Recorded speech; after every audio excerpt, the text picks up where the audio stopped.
Jhalod police સ્ટેશનને NDPS act અંતર્ગત મહત્વની સફળતા મળી છે। જાલોદ જૂની આરટીઓ ચેકપોસ્ટ પાસે વાહન ચેકિંગ દરમિયાન વેગનાર કારમાંથી ચોરી છુપે લઈ જવાતો વનસ્પતિજન્ય માદક પદાર્થ સૂકો ગાંજો ઝડપી પાડવામાં આવ્યો છે।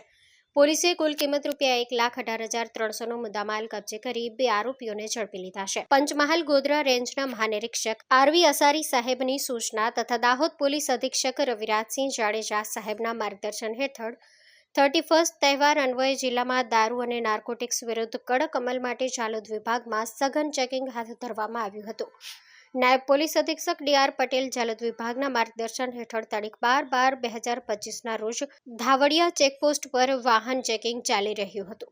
આ દરમિયાન રાજસ્થાનના મોના ડુંગર તરફથી આવતી સુઝુકી કંપનીની સફેદ રંગની વેગનાર કાર જેના રજિસ્ટ્રેશન નંબર DL2 CAN 0557ને અટકાવતા ડ્રાઈવરે ગાડી લઈને નાસી જવાની કોશિશ કરી હતી। પોલીસે પીછો કરી જાલોદ જૂની આરટીઓ ચેકપોસ્ટ પાસે કાર પકડી પાડી હતી। તપાસ દરમિયાન ડ્રાઈવર સીટ નીચે પાસ પરમિટ વિના ગેરકાયદેસર રીતે પ્લાસ્ટિકની થેલીમાં રાખેલ 256 કિલોગ્રામ સૂકો ગાંજો જેની કિંમત ₹12,800, મોબાઈલ ફોન નંગ 2 જેની કિંમત ₹5,500 તથા વેગનાર કાર જેની કિંમત ₹1 લાખ મળી આવ્યો હતો। પકડાયેલ આરોપીઓમાં રઉફુભાઈ મજીદભાઈ ફકીરા ઉંમર વર્ષ 45 રહેવાસી શેખ મસ્જિદ પાછળ જાલોદ જિલ્લો દાહોદ, મુકેશભાઈ મગનલાલ કલાલ ઉંમર વર્ષ 40 રહેવાસી તેજપુર તાલુકો બાંસવાડા રાજસ્થાન। પોલીસે કુલ કિંમત ₹1,18,300નો મુદ્દામાલ જપ્ત કરી એનડીપીએસ એક્ટ મુજબ ગુનો નોંધી આગળની કાયદેસરની કાર્યવાહી હાથ ધરી છે।